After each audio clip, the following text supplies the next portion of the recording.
तो फिर लीजिए दोस्तों, हमने आपको कहा था कि चौथी क्लास अब आएगी इसके बाद, तो तीसरी क्लास के 3 पार्ट बनाए थे हमने। उम्मीद करता हूँ कि आपने all 3 of 1 and 3 part class 3 का 1 ऑफ 3, 2 ऑफ 3 एंड 3 ऑफ 3 तीनों क्लासेस आपने देख ली होंगी। तो मैं बार बार रिवीजन नहीं करवाऊंगा, जिसको नहीं समझ में आया वो पिछली वीडियो जाकर देखिए। मैं बार बार कह रहा हूँ कि अपनी वीडियोस को पहले क्लियर कर लो, पहली वाली, तभी आप आगे की तरफ बढ़ो। थोड़ा स्लो हो जाओगे कोई बात नहीं, लेकिन धीरे धीरे आप समझने के लिए स्पीड आपकी अपने आप बढ़ जाएगी, क्योंकि हर किसी की अपनी अपनी स्पीड होती है। तो अब ज़्यादा समय ना लेते हुए मैं बात कर रहा हूँ। आपको मैंने जैसे पिछले वीडियो में वादा किया था कि अब अगला जो आपको इन्फॉर्मेशन दिया था कि अगली वीडियो जो आएगी वो ग्रहों के कारकत्व की तरफ आएगी। कारक, आपको एग्जाम्पल दिया था कि कोई डॉक्टर है, वो डॉक्टर अगर मान लो उसको बोला जाए कि भैया ये लो बंदूक हो, जाके बॉर्डर पे खड़े हो जाओ, हथियार चलाओ, तो नहीं चला पाएगा, उसके पास वो एक्सपर्टीज ही नहीं है। वैसे ही कोई इंजीनियर का काम दे दिया जाए डॉक्टर को, तो वो क्या कर पाएगा? नहीं कर पाएगा। सिमिलरली अब क्या होता है कि थोड़ा ग्रहों के बारे में एक चीज़ आपको मैंने बताया था कि भाव होते हैं। उन भावों के अंदर कुछ ग्रह ऐसे हैं जिनका अलग अलग भावों पे उनका प्रभाव और उनका कारकत्व काम करता है। एक ही भाव में नहीं, कुछ भावों में उनके कारकत्व काम करते हैं। तो जहाँ पर काम करते हैं उन सब के विषय में आपको पहले जानकारी मिलनी चाहिए। तो पहले आप उसको लीजिए, फालतू दिमाग कहीं नहीं खर्च करना आपने कि ये क्या बोला जा रहा है, क्यों बोला जा रहा है। आप इसको फिलहाल नोट कीजिए, आपकी बुद्धि अपने आप इसको कैच करना शुरू कर देगी। हर किसी की इसी तरीके से करती है, तो उसको आप नोट करना शुरू कीजिए पहले। तो अब मैं शुरू करने जा रहा हूँ ग्रहों के राजा सूर्य से। तो सूर्य से किन किन चीज़ों का विचार किया जाता है? तो सूर्य से विचार किया जाता है राजा का, पिता का, सरकार का, हायर अथॉरिटी का, आपके इम्यून सिस्टम का। आपके इम्यून सिस्टम को सूर्य से देखा जाता है। एंटीऑक्सीडेंट जितने भी पदार्थ हैं उन सभी का विचार सूर्य से किया जाता है। आपकी ब्लड की ताकत, मैं ब्लड की बात नहीं कर रहा, एक ब्लड होने का कारक अलग होता है, ब्लड की ताकत का कारक कह रहा हूँ। ब्लड की ताकत का जो कारक है, कितने किसी का कहते हैं कि खून बड़ा अच्छा है, उसका खून अच्छा है, तो वो क्वालिटी ऑफ ब्लड, तो वो सूर्य से देखा जाता है। वनस्पतियाँ, जितने भी वनस्पति हैं, जो पेड़ पौधे हैं, ये सभी कुछ आपको पता है कि वो सूर्य से वाष्पीकृत होकर उसके बाद ही उनका जो भी कुछ हो पाता है।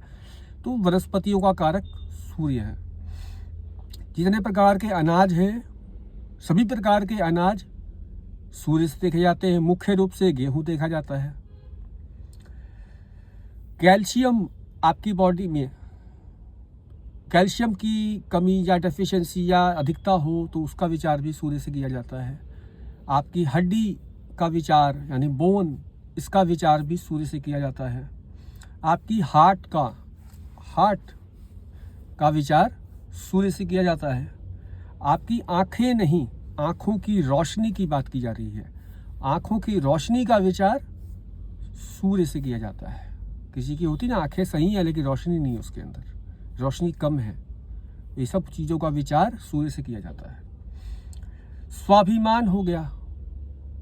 स्वाभिमान, किसी का अपने प्रति कितना स्वाभिमान है, वो कितना स्वाभिमानी व्यक्तित्व है, वो बहुत स्वाभिमानी है, वो ऐसे किसी से हाथ फैला के मांगने वाली चीज़ें नहीं करता या किसी के सामने यूं ही सर नहीं झुकाता। वो स्वाभिमान। आत्मबल, अब आत्मबल होता है कि आपकी डेडिकेशन, आप कितने तटस्थ रह सकते हैं अपने विचारों के साथ, ये सब आत्मबल का कारक होता है। आपका आत्मबल कितना मजबूत है।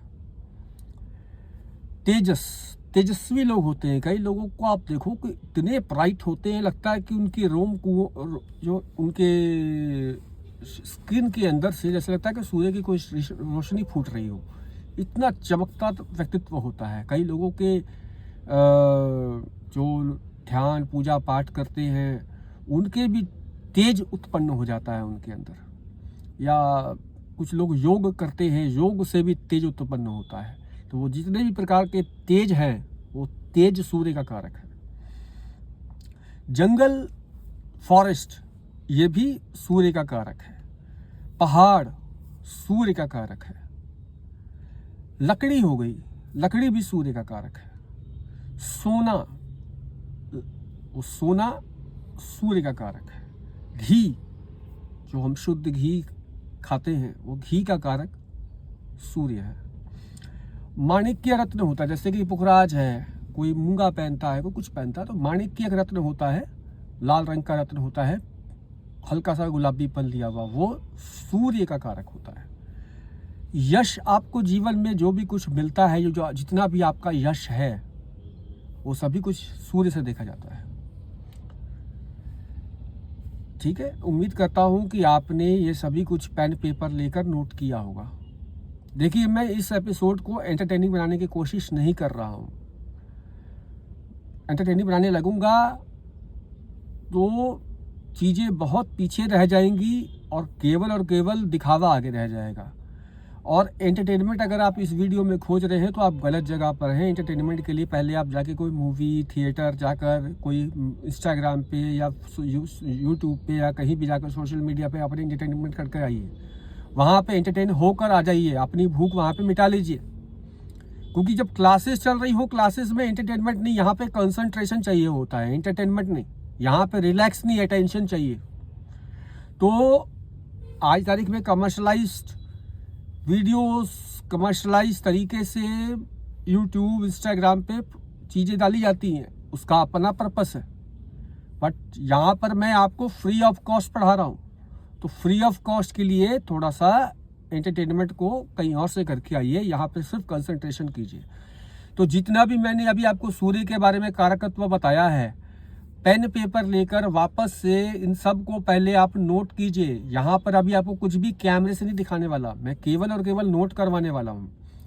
तो आप, उम्मीद करता हूँ कि अब इसको यहाँ पे स्टॉप करके सबसे पहले आपने पेन पेपर लेकर सब कुछ नोट करना शुरू किया होगा। और उसके बाद आप अगले चंद्रमा पे आएंगे तो मैं चंद्रमा का बताने लगा हूँ, तो आप स्टॉप कीजिए, पहले आप सूर्य का नोट कीजिए, फिर चंद्रमा का नोट कीजिए, सभी कारकत्व नोट कीजिए। जब आप लिखेंगे साथ में, आप कई सारी आपकी चीज़ें आपके दिमाग में ऑलरेडी बैठ जाएंगी, तो आपको बहुत सारी चीज़ें याद करने की ज़रूरत ही नहीं पड़ेगी। और इसका क्या रेलिवेंस है, इसका क्या, जिसको नहीं समझ में आ रहा फिर भी आप नोट कीजिए, क्योंकि ये नेचुरल है, नहीं समझ में आ सकता अभी आपको। आप पहले इसको केवल नोट कीजिए, जैसे ही इसकी यूसेज आपको पता लगने लग जाएगी, आपको समझ में आ जाएगा कि हाँ, ये नोट किया था, अच्छा काम किया था, ये काम ही आता है। इसीलिए जो बता रहे हैं वो आप कीजिए। चंद्रमा की तरफ चलते हैं अब हम। तो चंद्रमा क्या है, जैसे हमने आपको बताया था कि कोई भी ग्रह का मित्र, शत्रु और समभाव जो होते हैं, तो उसमें चंद्रमा के बारे में बताया था कि चंद्रमा रानी है। तो रानी कैसी होगी? तो रानी शांत होगी, शीतल होगी, मन होगा, मन है उसका, भावना होगी, उसकी मेमोरी होगी। जैसे लेडीज की होती है ना, वो किस दिन हम मिले थे वो भी एनिवर्सरी मनाएंगी, जिस दिन रिंग सेरेमनी हुआ वो भी मनाएंगी, और जिस दिन ब्याह हुआ उस दिन की भी मनाती हैं, जिस दिन शादी हुई उसकी भी मनाती हैं। तो ये मेमोरीज होती हैं। तो ये मेमोरी सारा कहाँ से आता है? बच्चे के अंदर याददाश्त की क्षमता होती है, मेमोरी पावर होती है, ये सारा कहाँ से आती है? चंद्रमा से आती है। माँ का कारक चंद्रमा है। दयालुता, दयावान, अंदर में दया भावना हो, मधुरता हो, स्वभाव में मधुरता हो। खेती करना भी चंद्रमा से देखा जाता है। जल, जो पानी है, उसका कारक चंद्रमा है। दूध, इसका कारक चंद्रमा है। मोती, सफेद मोती जिसको कहते हैं, वो भी चंद्रमा का कारक है। चांदी चंद्रमा है। सफेद वस्त्र चंद्रमा है। सफेद हकीक, जैसे हम मोती पहनते हैं, वैसे मुस्लिम संप्रदाय में वहाँ पर भी जब उनके तरीके से एस्ट्रोलॉजिकली देखा जाता है, तो वहाँ पर एक सफ़ेद रंग का रत्न पहनते हैं, उसको सफ़ेद हकीक कहते हैं, वो भी चंद्रमा का कारक है। शीतल स्वभाव, शांत स्वभाव। कई लोगों को देखोगे ना, लगता है कि अरे यहाँ पे ना बर्फ जमी हुई है उनकी, बड़ा शांति। आते हैं तो आंखें बता देती है कितना शांत स्वभाव है इसका। बैठेंगे तो इतने काम कंपोज बैठेंगे, किसी से बात करेंगे इतने काम कंपोज करेंगे। वो चंद्रमा का प्रभाव है, ठीक है। किसी ने कुछ उल्टा भी बोल दिया तो करके शांत हो गए, फिर उसके बाद फिर वापस से मीठे तरीके से उससे बात किया, ऐसा है वैसा है। तो ये सब कुछ चंद्रमा का प्रभाव है। चंद्रमा का आपने नोट कर लिया होगा, मैं रिपीट कर देता हूँ। चंद्रमा का कारक है मन, भावना, यादाश्त, माँ, दयालुता, मधुरता, खेती करना, जल, दूध, मोती, चांदी, सफ़ेद वस्त्र, सफ़ेद हकीक और शीतल स्वभाव। ये सब कुछ चंद्रमा का कारक है। अब इसके बाद आते हैं हम मंगल पर। मंगल क्या है कहानी के अकॉर्डिंग? सेनापति, उग्र स्वभाव है उसका। अब बड़ी बड़ी मूछें, लाल लाल चेहरा उसका, आंख है बड़ी बड़ी, हाथ पैर एकदम गठीले, उग्र स्वभाव, प्रभावशाली। जहां बैठा हो पता लगेगा हाँ बैठा है कोई। फिर शासन करना, प्रबंधन करना, मैनेजमेंट करना, रूल करना, मैनेजमेंट करना, कंट्रोल करना, साहस, डिफेंस, आर्मी, डिफेंस मतलब army, air force, navy plus police, जो भी स्पेशल फोर्सेस हैं वो सभी कुछ किसके अंदर आती हैं? मंगल के अंदर आती हैं। भूमि, जमीन, तो आपको पिछली स्टोरी में एक बार बताना मैंने ज़रूरी नहीं समझा था, अब बता देता हूँ। जैसे बुद्ध के बारे में आपको बताया था कि वो गुरु और चंद्रमा के प्रभाव से उत्पन्न हुआ जातक है, वैसे ही मंगल को भूमि का पुत्र कहा जाता है, यानी इस धरती का पुत्र है। पौराणिक कथाओं में आप पढ़ेंगे, आपको YouTube में बहुत सारी वीडियोस हैं, आप मंगल भूमि का पुत्र कैसे डाल दो, दुनिया भर की वीडियोस आ जाएंगी, ठीक है। तो मंगल भूमि का कारक भी, यानी जमीन का कारक भी है। कंस्ट्रक्शन जहां भी चल रहा है मंगल है। खेल कूद, स्पोर्ट्स, फिजिकल एक्टिविटीज, या खेल में एग्रेशन तो यही होता है। चाहे चेस में आपको फिजिकल एक्टिविटी कम है लेकिन एग्रेशन तो उसके अंदर भी होता है। लूडो में भी एग्रेशन तो होता है, कहीं ना कहीं स्पोर्ट्स वाली बात आ जाती है, तो वो सब कुछ मंगल है। जुझारूपन, जूझना, संघर्ष करना, मंगल है। छोटे बड़े भाई जो भी हैं मंगल है। रक्त, खून, अब ये सूर्य खून की क्वालिटी का कारक है और मंगल खून का कारक है। चोरी डकैती के लिए भी भैया साहस, करेज चाहिए होता है, तो इसीलिए मंगल को क्रूर ग्रह की संज्ञा दी गई, क्योंकि इसकी शक्ति का दुरुपयोग भी हो सकता है, इसीलिए इसको क्रूर ग्रह कहा जाता है। तो चोरी डकैती दोनों ही चीज़ों के अंदर करेज चाहिए, तो ये सब भी उसी के अंदर आते हैं। लड़ाई झगड़े हो गए वो भी उसी के अंदर आते हैं। ऑपरेशन, काट छाट करना, ऑपरेट करना किसी चीज़ को, मंगल के अंदर आता है। एक्सीडेंट मंगल के अंदर आता है। जितने भी प्रकार के हथियार हैं, शस्त्र हैं, ये सब मंगल का कारक है। मूंगा रत्न होता है, मूंगा रत्न वो भी मंगल का कारक है। तांबा, कॉपर, ये भी मंगल का कारक है। सेनापति है, चोट लगना, ये भी मंगल है। किसी प्रकार की चोट लग गई, क्या हुआ, मंगल से देखिए, ठीक है। तो मंगल का फिलहाल अभी इतना ही है, बाकी और भी बहुत सारे हैं, सूर्य के भी बहुत सारे, चंद्रमा के भी बहुत सारे हैं। फिलहाल जो अभी बेसिक लेवल पे आपको जानने की आवश्यकता है वो इतने हैं। फिर आते हैं हम, जब बढ़ते हैं बुध की तरफ, तो बुध बुद्धि का कारक है। बच्चा, छोटा बच्चा, वाणी, जो मैं गले से स्वर भर रहा हूँ और जो निकल रहा है स्वर, वो वाणी है। स्वर का स्वरूप वाणी देता है, तो वाणी। चतुराई, निर्णय लेने की क्षमता। स्किन, आपकी स्किन का पार्ट भी बुध है। नसें, आप हरी हरी नसें देखते होंगे आपकी बॉडी में होती हैं, वो बुध है। व्यापार करना बुध है।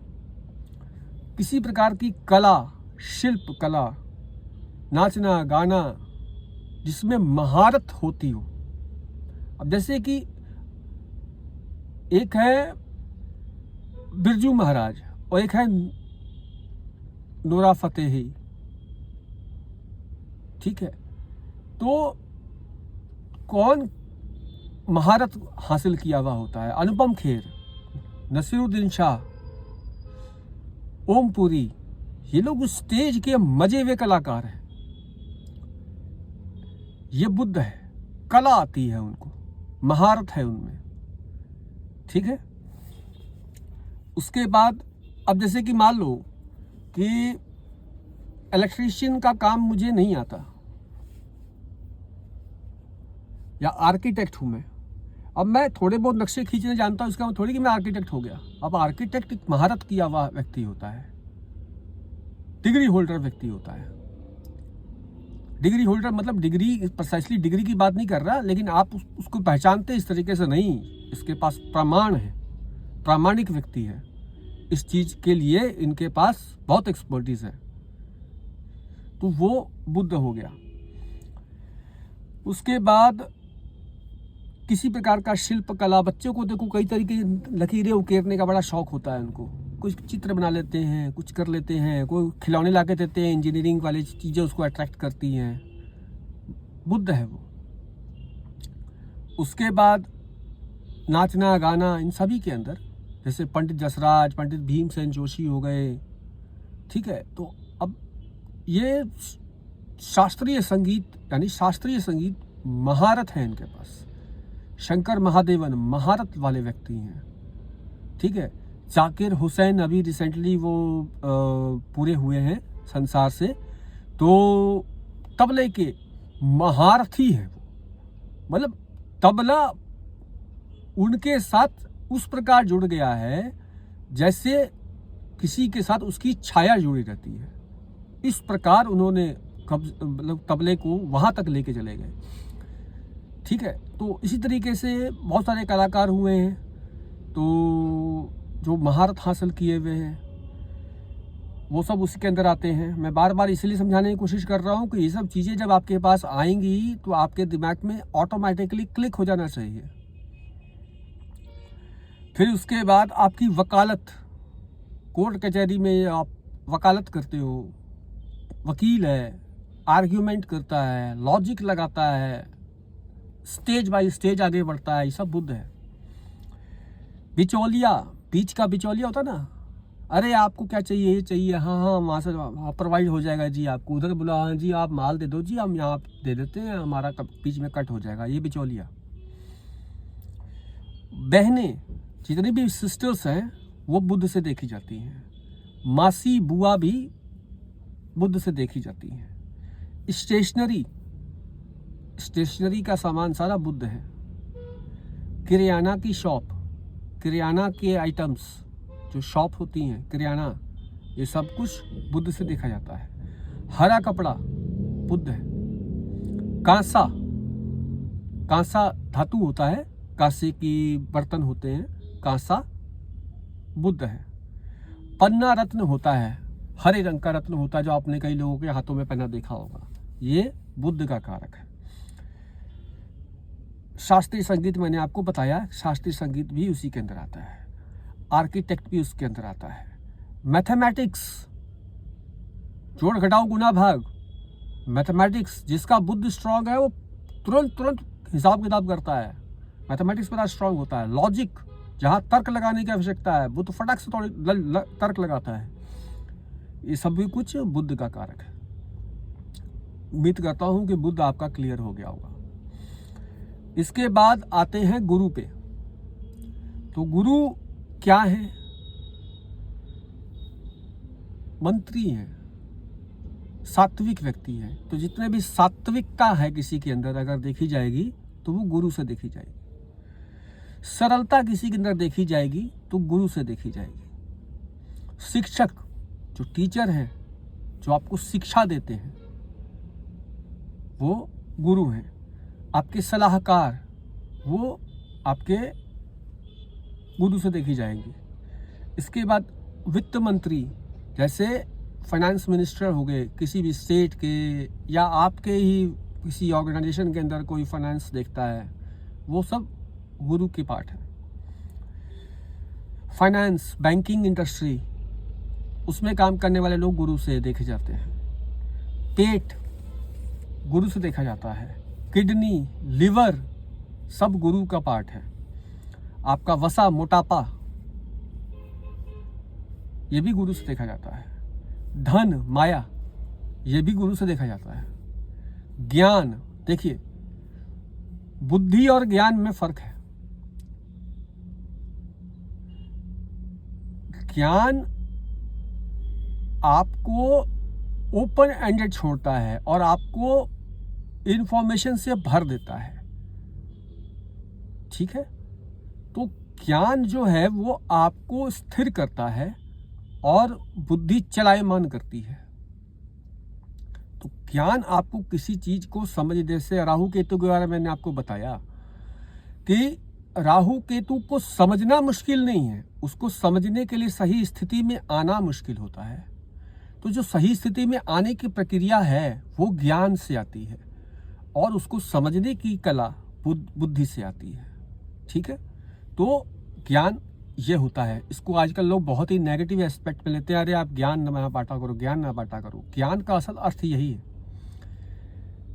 ज्ञानी पुरुष आपको कभी भी ये नहीं बताएगा कि क्या देखे, वो आपको केवल ये बताएगा किधर देखे, क्योंकि हर किसी के पास अपनी बुद्धि है। वो अपनी अपनी बुद्धि से अपनी अपनी चीजें देखेगा। मेरी बुद्धि से देखेगा तो फिर दुनिया में क्या रस रह गया। तो ज्ञान जो होता है, ज्ञान गुरु से देखा जाता है। संतान यानी आपके बच्चे, बेटा बेटी कोई भी हो, सब देखा जाएगा बुद्ध से। आप लेडीज के लिए जो पति का विचार किया जाता है वो गुरु से किया जाता है और पुरुष के लिए शुक्र से, ठीक है। तो कोई भी अगर लेडीज है उसकी पति के बारे में विचार करना है कुंडली के अंदर, तो उसके गुरु को चेक कीजिए।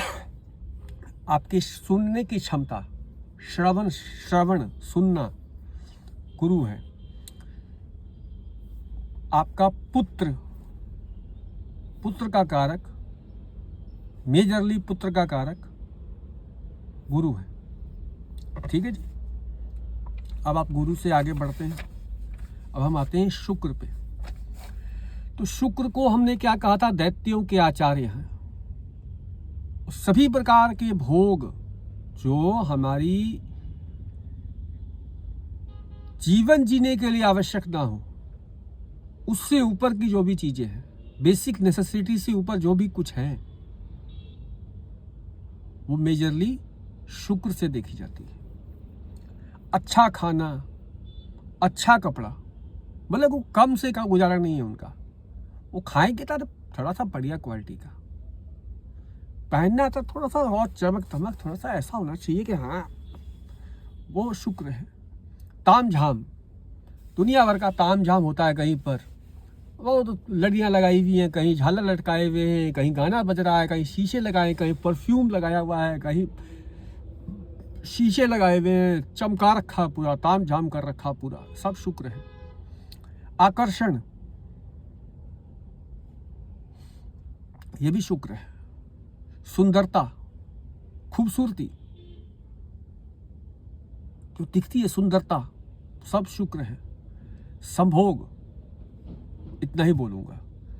स्त्री, लेडीज, अब पुरुष की कुंडली में अगर हम उसकी वाइफ की विचार करेंगे तो शुक्र से विचार करेंगे। फिर काम वासना शुक्र से देखी जाती है, चाहे वो किसी की भी हो। संपत्ति, आपकी संपत्ति जो है शुक्र से विचार होगा। आभूषण यानी ज्वेलरीज शुक्र से विचार होगा। आवाज़, जैसे ये आवाज़ निकल रही है मेरी, ये आवाज़ भी शुक्र का परिचायक है। Cinema, TV, hotels, luxury hotels होते हैं, लग्जरी मोबाइल्स होते हैं, बेसिक मोबाइल की बात नहीं कर रहा, लग्जरी मोबाइल, स्मार्टफोन लाइक समझ लीजिए। मॉल्स हो गए, शॉपिंग मॉल्स बड़े बड़े, आप देखते हो कितना सजा धजा के रखते हैं उसको, सब शुक्र का कारक है। मूत्र रोग यानी यूरिनल प्रॉब्लम्स जो भी होगा शुक्र से देखा जाएगा। स्पर्म, वो शुक्र से देखा जाएगा। हीरा, हीरा जो है वो शुक्र से देखा जाता है। हीरा रत्न जो है आप पहनते हैं वो शुक्र का परिचायक है। ठीक है जी, अब हम आगे बढ़ते हैं। अब बढ़ते हैं हम शनि की तरफ। तो शनि के बारे में क्या है कि बुजुर्ग वैराग्य वाला व्यक्ति है, धीरे धीरे चलता है। तो बुजुर्गता हो किसी के अंदर, चाहे वो उम्र कोई भी हो, उसके अंदर बुजुर्गपना ज़्यादा हो, मैच्योरिटी का लेवल कुछ ज़्यादा ही गंभीर सोच रखता हो, ज़्यादा ही डीप सोच रखने की कोशिश करता हो, लंबा सोचता हो। शनि, वैराग्य, अरे ये नहीं चाहिए मुझे, नहीं मुझे ये भी नहीं चाहिए, अरे क्या करना है सब चीज़ों का, कुछ नहीं है। शनि का प्रभाव है, ये अच्छा भी होता है बुरा भी होता है, इसीलिए केवल अभी आप न्यूट्रल हो के सब सभी गुणों को देखिए। धीरे धीरे चलना, सब शनि का प्रभाव है। मेहनत, हार्ड वर्क जितने भी हैं, हार्ड वर्क, ये हार्ड वर्क जितने भी हैं सब शनि के अंदर आते हैं। जमीन से नीचे से निकलने वाली वस्तुएं जैसे तेल, तिल, कोयला, ये सब कुछ शनि से देखा जाता है। पेट्रोल, डीजल, सब कुछ शनि से देखा जाता है। जोड़ों का दर्द शनि से देखा जाता है, यानी जोड़ भी, जितने भी शरीर के जॉइंट्स हैं सब शनि हैं। टांगे, जो मुख्य रूप से स्थान है उसका, वो टांगे हैं, टांगे उसका स्थान है। प्राइवेट नौकरी, प्राइवेट नौकरी शनि का है। देखो प्राइवेट नौकरी या नौकरी में स्वाभिमान नहीं रहता, आपको सुनना पड़ता है अपने बॉसेस की, इसकी उसकी सबकी, स्वाभिमान नहीं रहता। तो शनि का स्वभाव क्या है? स्वाभिमान नहीं होना। तो स्वाभिमान नहीं होना तो शनि का कारक हो गया। तो प्राइवेट नौकरी के अंदर मेजरली ये चीज़ देखी जाती है। इसके बाद स्वाधीनता नहीं होना, मतलब अपने आप को स्वाधीन करने की इच्छा नहीं रखना, मैं ठीक है चल रहा है अपना, खुद से इंडिपेंडेंट होकर कुछ नहीं करना, ये शनि के कारण होता है। नर्वस सिस्टम, नर्व सिस्टम जो आपके शरीर का जो होता है, नर्वस सिस्टम, वो शनि का काम है। शनि का उस पर सीधा प्रभाव है। शनि सबसे पहले अगर किसी को बुरा प्रभाव देते हैं तो सबसे पहले उसके नर्वस सिस्टम पे प्रहार होता है। ठीक है। कुष्ठ रोगी, कुष्ठ के रोग होते हैं, किसी को देखते हो गए दाने दाने से उठे हुए शरीर में कुष्ठ रोग होता है, वो शनि का काम है। अब हम बात करेंगे उन दो ग्रहों के बारे में जिसके बारे में अभी हमने ज़्यादा चर्चा ही नहीं करी है, राहु और केतु। राहु के बारे में अब आप समझ लीजिए, छोटे छोटे काम करने वाले, छोटे छोटे काम, मतलब कि एक व्यक्ति शराब बेच रहा है, एक व्यक्ति चिकन बेच रहा है, अब उसी के बगल में कोई सिगरेट की दुकान खोल के बैठा हुआ है, कौन है? जो वहां पे झाड़ू पोछा लगाता है, कौन है? राहु है। होटल्स में जाते हैं, वहां पर आपको सफाई कर्मचारी मिल जाएंगे, सफाई कर्मचारी कौन है? राहु का कारक है। छोटे छोटे काम, बहुत छोटे छोटे, मतलब कि वो किसी इंडस्ट्री में नहीं है, बस सब कुछ ही कर रहे हैं, बस छोटे छोटे काम कर रहे हैं। दैत्य है, राहु आपको बताया है कि राहु और केतु दैत्य थे, दोनों एक ही दैत्य थे, स्वर भानु नाम के दैत्य थे, बहुत ही क्या कहते हैं मायावी होते हैं दैत्य। जिस प्रभाव में राहु होगा कुंडली के अंदर, वो वैसा ही प्रभाव देगा। इसीलिए उसको कोई राशि नहीं दी गई है, राहु और केतु को कोई राशि नहीं दी गई है। वो कुंडली के जिस भाव में बैठे होंगे, उस भाव की जैसी भी स्थिति होगी, वो वैसा ही प्रभाव देगा आपको। और किसी भी चीज के प्रभाव को बढ़ा देना, ये इसका एक स्वभाव है, ठीक है।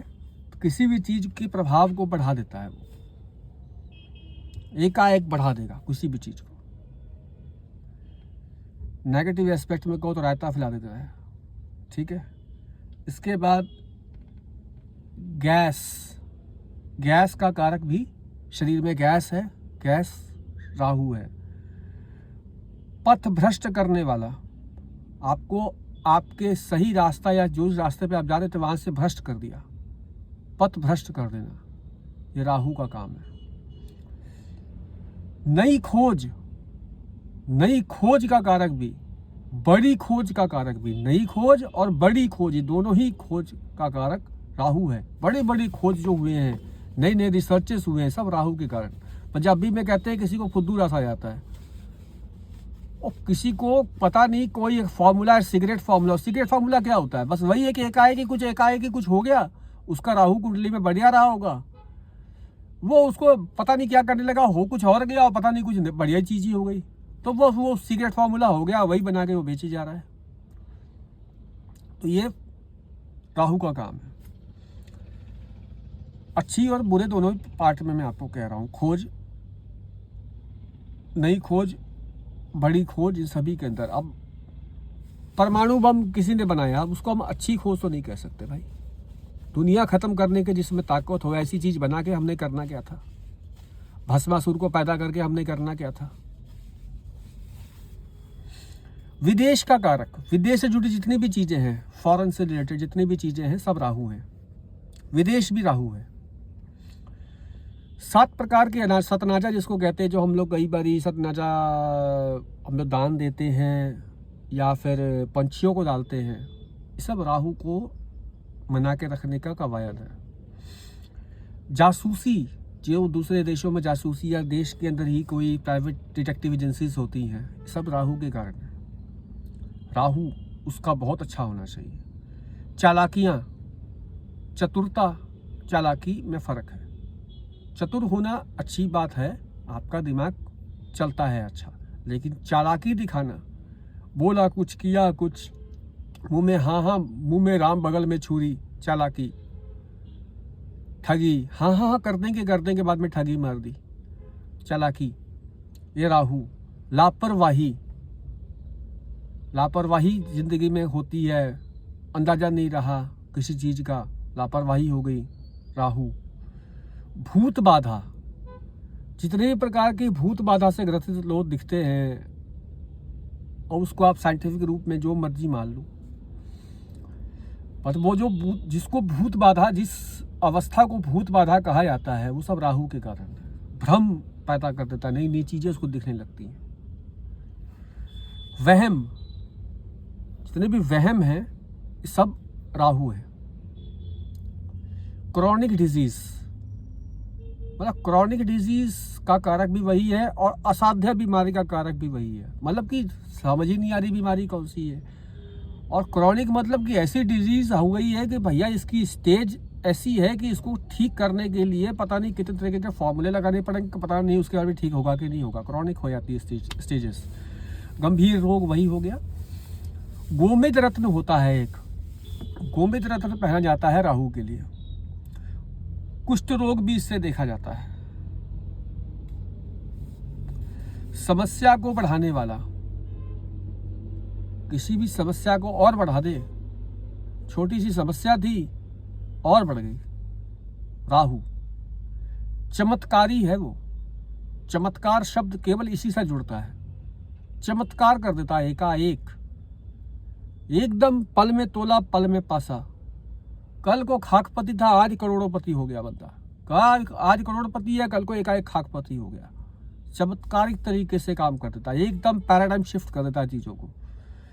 स्मगलिंग भी उसी से देखा जाता है। जो स्मगलर्स होते हैं, किसी प्रकार की स्मगलिंग है, वो सब राहु है। बड़ी खोज भी राहु करता है। ठीक है, अब इसके बाद आते हैं केतु। केतु जितने भी मलिनता है, मलिन, गंदे कपड़े, गंदा शरीर, मलिनता, गंदी जगह, सब केतु है। इन्फेक्शन, बट ऑब्वियसली जहाँ गंदगी वही इन्फेक्शन होगा। इन्फेक्शन का कारक भी शरीर में, अब मान लो नहीं दिख रहा हो हमें मलिनता, बट बॉडी के अंदर की तो नहीं पता लगती ना कि इन्फेक्शन हो गया तो क्या है, तो कहीं ना कहीं बॉडी में मलिनता है तभी तो वो इन्फेक्शन फैला है। तो वो इन्फेक्शन का कारक से हम तुरंत अंदाजा लगा लेंगे ये केतु से संबंधित है, तो खोजा जाए इधर।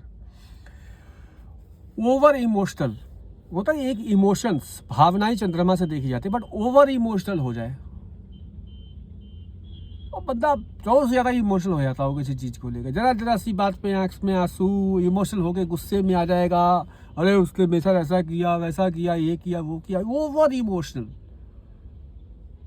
वो हो गया। चर्म रोग, जो चमड़े की, स्किन की बीमारियां होती हैं, बालों में, कान में, आँख में, नाक में, कहीं भी जो बीमारी है शरीर के अंदर, स्किन रोग होते हैं, वो सभी रोग देखे जाते हैं केतु से।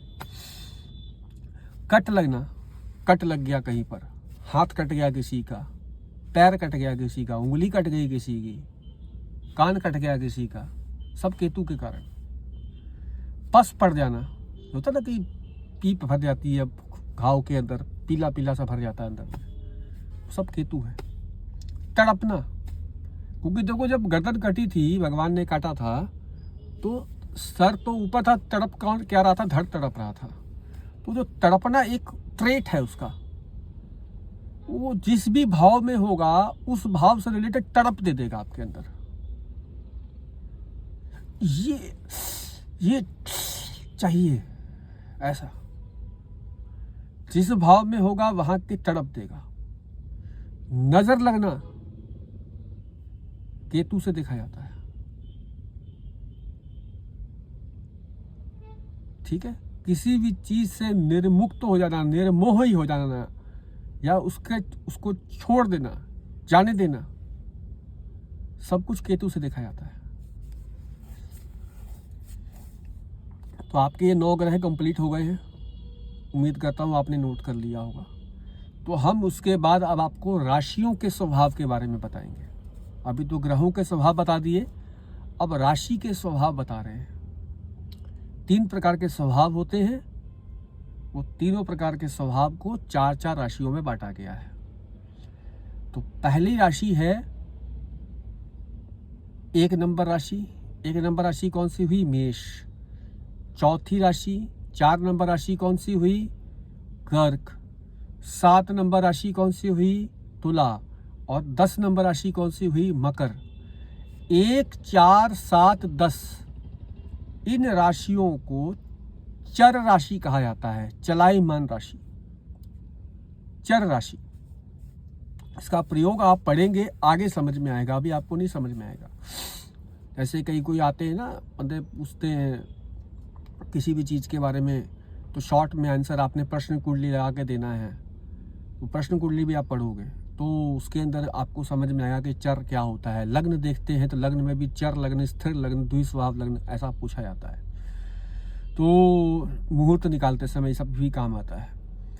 उसके बाद चर राशि हो गई 1, 4, 7, 10। उसके बाद स्थिर राशि होती है, स्थिरता के साथ, स्वभाव स्थिर है उसका। वो कौन सी है? 2, 5, 8 और 10। 2 नंबर वृषभ, 5 नंबर सिंह, 8 नंबर वृश्चिक, और 2, 5, 8, 11 मैंने गलत लिख दिया है, मैंने खुद ही गलत लिखा है, देखिए पकड़ लिया मैंने।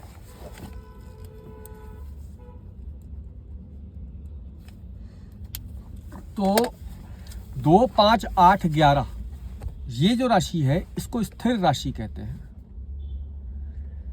1, 4, 7, 10 चर राशि हो गई। 2, 5, 8, 11 ये स्थिर राशि हो गई। और 3, 6, 9 और 12 ये जो नंबर हैं ये हैं द्विस्वभाव। इनके ना दोनों प्रकार के स्वभाव एक साथ ही पाए जाते हैं। यानी सम राशि हो गई इन दोनों के हिसाब से। तो 3 नंबर हो गई मिथुन, 6 नंबर कन्या, 9 नंबर धनु और 12 नंबर गुरु। यानी बुध और गुरु की जो राशियां हैं वो द्विस्वभाव हैं। 2, 5, 8, 11 ये जो राशियां हैं ये स्थिर राशियां हैं, और 1, 4, 7, 10 ये चर राशि है। ठीक है। अब इनको दिशाएं भी हैं, इनको दिशाएं भी दी गई हैं इन राशियों को कि ये किस दिशा को इंगित करती हैं, किस दिशा को रिजेंबल करती हैं। तो 4 दिशाएं हैं, 4 दिशाओं को 3-3 राशियों में बांटा गया है। तो पहले पूर्व की जो 3 राशियां हैं वो राशियां हैं 1, 5 और 9। मेष, सिंह और धनु ये पूर्व दिशा की राशि है, और इनका तत्व क्या है, इनका स्वभाव क्या है? अग्नि स्वभाव है। अग्नि, आग। लिखिए 1, 5, 9 डैश पूर्व डैश अग्नि स्वभाव ब्रैकेट में एक लाइन में लिख दिया हॉरिजेंटली। अब इसके बाद दूसरी लाइन लिखिए 2, 6, 10। 2 राशि मतलब वृषभ, 6 मतलब कन्या और 10 मतलब मकर। ये दक्षिण की स्वामिनी है। इनका तत्व पृथ्वी तो स्वभाव है, इनका तत्व पृथ्वी स्वभाव है। उसके बाद आता है 3, 7 और 11। 3 नंबर हो गई मिथुन, 7 नंबर तुला और 11 नंबर कुंभ। ये पश्चिम दिशा की स्वामिनी है और वायु तत्व स्वभाव है। सब कुछ आप पढ़ोगे, कल को अगर आप आगे अगर मेरा हुआ तो मैं आपको वास्तुशास्त्र के बारे में भी बताऊंगा, तो उसमें भी आपको ये काम आएगा। उसके बाद आता है 4, 8 और 12। 4 मतलब कर्क, 8 मतलब वृश्चिक और 12 मतलब मीन। ये जो राशि है यह उत्तर दिशा की स्वामिनी है और जल तत्व स्वभाव है, जल तत्व का स्वभाव है इनका। ठीक है। तो ये सभी जो आपको मैंने अभी बताया है, इसको आप एक बार प्रैक्टिस कीजिएगा। अब आपको एक छोटी सी चीज़ और अभी आपको क्लियर कर देता हूँ कि आगे अब हम किस दिशा में पढ़ेंगे। देखो, ग्रहों की अवस्थाएं होती हैं। ग्रह की, जैसे मैंने आपको बताया था, वृद्ध अवस्था या बाल अवस्था, ये सब चीज़ें होती हैं। तो अवस्थाएं क्या होती हैं? अब मान लो कि कोई ग्रह किसी राशि में 4 डिग्री का बैठा है। 4 डिग्री अभी राशि में प्रवेश किए हुए सूर्य है, 4 दिन ही हुए हैं किसी राशि में प्रवेश किए हुए, तो 4 डिग्री चला वो, तो 4 डिग्री का है। और किसी कुंडली में सूर्य 10 डिग्री का है या 11 डिग्री का है, तो उसका फल, या किसी ही कुंडली में सूर्य या कोई भी ग्रह 27 डिग्री का है, 28 डिग्री का है, 29 डिग्री का है, तो इसका फल, ये सब कुछ बताता है उसकी बलाबल की स्थिति, उसके पास कितना शेष रह गया है बल उस जातक को देने के लिए। तो वृद्ध अवस्था जो कही जाती है वो कही जाती है 26 से लेकर 30 डिग्री तक और 0 से लेकर 5 डिग्री तक। यानी कि जिस राशि में अभी मान लो सूर्य है मकर राशि में, और वो अगर 26 डिग्री के हैं, तो वो अब अगली राशि कुंभ में जाएंगे। तो कुंभ में जब तक वो 5 डिग्री के नहीं होंगे तब तक इनके पास ज़्यादा बल नहीं होगा। 5 डिग्री से ऊपर होने के बाद ही बल आएगा। यानी 26 से लेकर 30 डिग्री तक वृद्ध अवस्था है और 0 से लेकर 5 डिग्री तक भी वृद्ध अवस्था है, यानी कि बहुत ही कम ताकत के साथ मौजूद है। बाल अवस्था कही जाती है 6 से लेकर 10 डिग्री तक और 21 से लेकर 25 डिग्री तक। बाल अवस्था के अंदर ऊर्जा होती है, कर रहा होता है, उछल कूद कर रहा होता है थोड़ा बहुत, तो वो बाल अवस्था कहलाती है। उसके अंदर कुछ क्षमता होती है। फिर युवा अवस्था, युवा अवस्था होती है, यानी कि एकदम यंग, वो है 11 से लेके 20 डिग्री तक। 11 से लेके 20 डिग्री तक अगर कोई भी ग्रह अगर किसी राशि में अवस्थित है तो वो पूर्ण यौवन के साथ मौजूद है उस डिग्री में। अब वो अच्छे भाव में है या कारक है आपकी कुंडली का, या बुरा है या बुरे भाव में बैठा है, कुछ भी है, वो बाद में देखने की चीज़ है। फिलहाल उसकी स्थिति का वर्णन किया जा रहा है कि वो किस कैपेबिलिटी को लेकर बैठा हुआ है। ठीक है, तो अभी हम यहीं तक इस पे आएंगे। इसके बाद आपको हम भावों के हिसाब से ग्रहों को रखकर आपको बताएंगे कि कोई ग्रह उच्च नीच कितनी डिग्री का है, उसका क्या प्रभाव है, ये पढ़ेंगे। और इसके बाद हम आगे बढ़ते जाएंगे। तो ये चौथी क्लास का पहला पार्ट मानिए। अब इसके बाद ये 2 पार्ट में आएगा कि 3 पार्ट में मैं देखूंगा, क्योंकि यही पार्ट छोटी सी इन्फॉर्मेशन देने में देखो समय कितना निकल गया। अगर इसको एंटरटेनिंग करता मैं तो बहुत लंबा समय लगता। तो फिलहाल आप धीरे धीरे करके, क्योंकि ये सब चीज़ें चढ़ रही हैं, आप चढ़ाई कर रही हैं आपके ब्रेन पे, तो इसको धीरे धीरे चढ़ाइए। चढ़ाते जाइएगा धीरे धीरे, आपको पता भी नहीं लगेगा कि मैंने ये सुना समझा लिखा क्यों मतलब है, आपको बाद में समझ में आ जाएगा अरे ये तो बहुत ज़रूरी है, तो काम आ रहा है मेरे। अब ये ऐसा होता है, सबके साथ होता है, इसलिए निश्चिंत रहिए। तो ये चौथी क्लास का पहला पार्ट है। दूसरा और तीसरा आएगा, ये 2 मैं समेट दूंगा। मैं देखता हूँ उसको, आई लुक इनटू दिस। तब तक के लिए जय श्री राम, हैप्पी लर्निंग।